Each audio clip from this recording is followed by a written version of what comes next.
Today's topic is hunger control. How does it help us? How does it hurt us? How does it control us? Why can't we control it? So, आज हम सीखेंगे हमने hunger control life में कैसे करना है।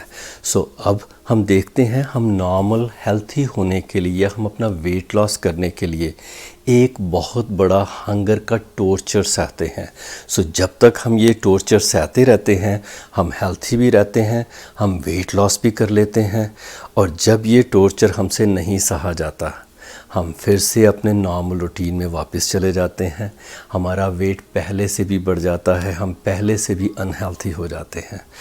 अगर हम चाहते हैं कि हमें भूख ना लगे, हमें भूख का टॉर्चर ना मिले, तो हमें सबसे पहले क्या सीखना पड़ेगा कि हंगर होती क्या है। हंगर मेनली 3 टाइप की होती है। सबसे पहले हमने बहुत देर से कुछ खाया नहीं है, पेट खाली है, हंगर लगेगी, भूख लगेगी, हम खाएंगे। ये हमारी फिजियोलॉजिकल नीड है, इसी से हम ज़िंदा रहते हैं। दूसरी टाइप की हंगर है, अरे यार खा तो बहुत लिया पर अभी ना पेट नहीं भरा, मन नहीं भरा, पेट भर चुका है। इसके लिए हम बेसिकली क्या कहते हैं कि एक बैलेंस्ड मील हो, हमारे सब सेंसेस को पूरी सेटिस्फेक्शन मिल जाए, हमें फुलनेस आ जाए, हमें स्टाइटी आ जाए। तीसरी हंगर है ग्लिसीमिक हंगर। जब हमारी ब्लड ग्लूकोज लेवल या ब्लड शुगर लेवल ड्रॉप करता है या नीचे आता है तो ये हमें भूख लगती है।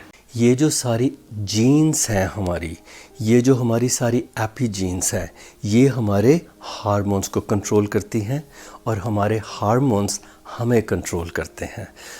इसी तरह के हार्मोन्स जो हैं वो हंगर हार्मोन्स भी हैं। हमें नियरली 9 तरह के ऐसे हंगर हार्मोन्स हैं, ऐसे हार्मोन्स हैं जो हमारी हंगर को कंट्रोल करते हैं। उसमें से कुछ हमारी एपेटाइट को कंट्रोल करते हैं, कुछ हमारे सेटाइटी को या फुलनेस को कंट्रोल करते हैं।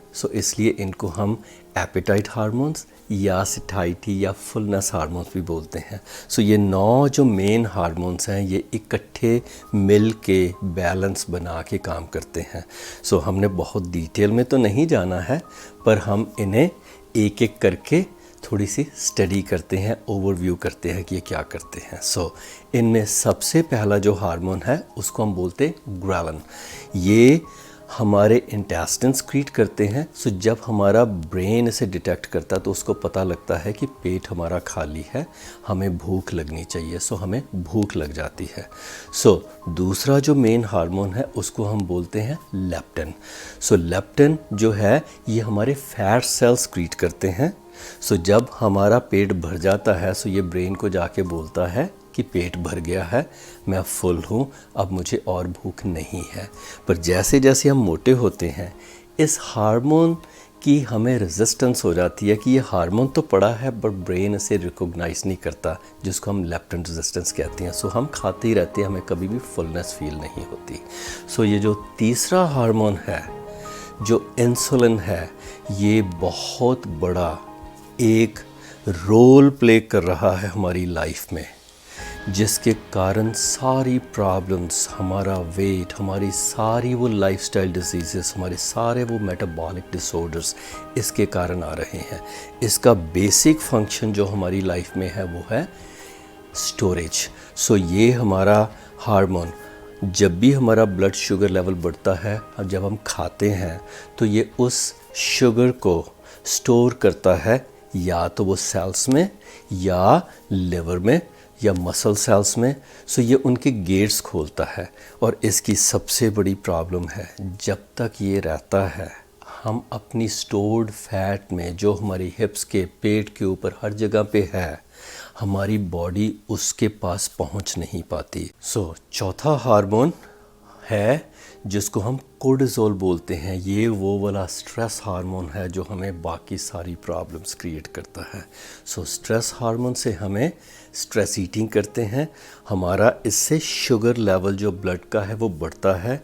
जैसे ही उसके बाद शुगर लेवल लो होता है आपके इंसुलिन से, उस समय फिर हमें दोबारा भूख लगनी शुरू हो जाती है और ये और भी बहुत सी प्रॉब्लम्स क्रिएट करता है। नेक्स्ट हार्मोन है एस्ट्रोजन।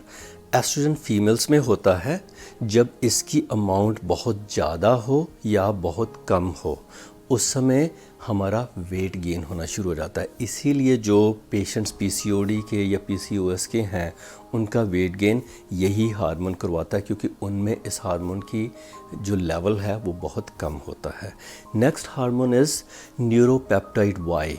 ये भी एक ग्रेलिन की तरह एपेटाइट हार्मोन है जो हमारी एपेटाइट को बढ़ाता है, पर इसकी सबसे बड़ी प्रॉब्लम है ये हमारी कार्बोहाइड्रेट्स की या शुगर्स की एपेटाइट बढ़ाता है, जिसके कारण हमारी बहुत सी प्रॉब्लम्स क्रिएट होती हैं, हमारा वेट गेन होता है। ग्लूकागॉन लाइक पेप्टाइड 1 ये एक सैटिस्फैक्टरी हार्मोन है। ये हमारा बहुत बड़ा दोस्त है। ये हमें फुलनेस फील करवाता है, ये हमारे एपेटाइट को कम करता है और उसके साथ साथ ये हमारे ब्लड शुगर लेवल को स्टेबलाइज करता है। सो ये बहुत बड़ा दोस्त है। Next hormone is cholecystokinin CCK। ये भी एक स्टाइटी हार्मोन है। ये भी हमें जो एपेटाइट है वो कम करता है, हमें भूख कम लगाता है। पेप्टाइड YY ये हमारा लास्ट वो 9 मेन हंगर कंट्रोल हार्मोन्स में से है। ये भी हमें फुलनेस देता है, ये भी हमें स्टाइटी देता है, ये भी हमारा एपेटाइट कम करता है। अब हमने ये तो देख लिया कि कौन से 9 हार्मोन्स जो इकट्ठे होकर काम करते हैं, जो हमारी हंगर को कंट्रोल करते हैं या हमारी फुलनेस को कंट्रोल करते हैं। वो बताते हैं कि हम कब भूख लगे और हम कितना खाएं।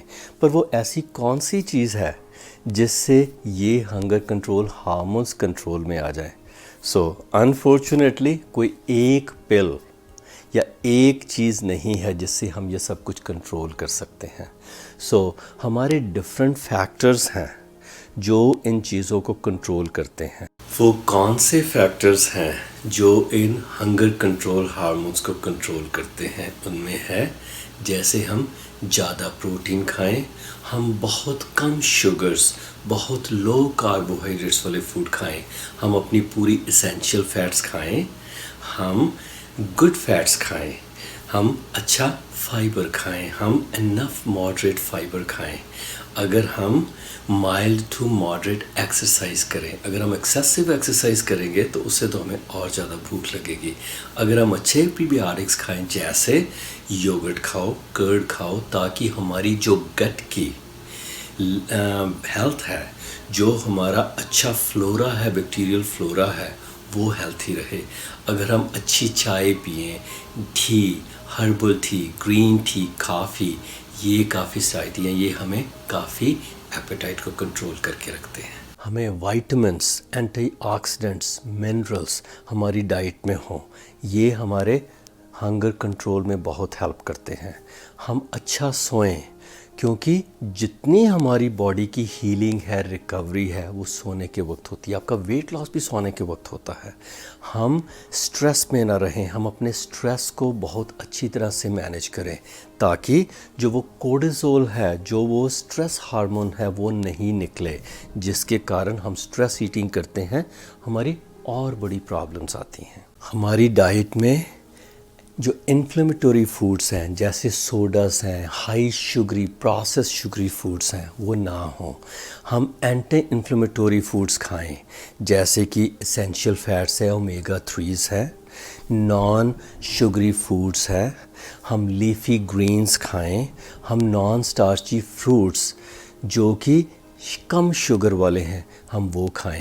जैसे मैंने आपको पहले प्रॉमिस किया था, हम ये सारी चीज़ें समझने के बाद इनको नट शेल में अगर 4 चीज़ें कर लें तो हमारी हंगर कंट्रोल हो सकती है। सो 4 चीज़ें क्या हैं? हमारी diet which is less sugar, moderate proteins, moderate fats, moderate fibres. अगर हम ये खाएं तो हमारी बड़ी अच्छी तरह से हंगर कंट्रोल हो जाती है। दूसरा, अगर हम अपना स्ट्रेस को मैनेज कर लें, अगर वो स्ट्रेस हार्मोन्स कोर्टिसोल ना निकले, अगर हम अच्छी स्लीप सो लें, अगर हम मॉडरेट एक्सरसाइज कर लें, माइल्ड एक्सरसाइज भी कर लें, सो अगर ये 4 चीज़ें हम कर लें तो हमारा हंगर अपने अपने आप कंट्रोल में, अपने आप चेक में आ जाता है।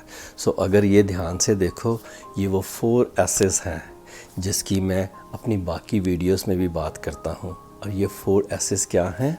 स्ट्रेस, स्लीप, शुगर्स और सेटिंग। सो ये 4 चीज़ें जिसके कारण हमें प्रॉब्लम्स होती हैं, अगर हम उनको ठीक कर लें तो हमारी हंगर कंट्रोल भी हो सकती है। एक बार हम ये 4 चीज़ें करके शुगर मेटाबॉलिज्म से फैट मेटाबॉलिज्म में आ गए, हमारी बॉडी को उस स्टोर्ड फैट का एक्सेस मिल जाता है।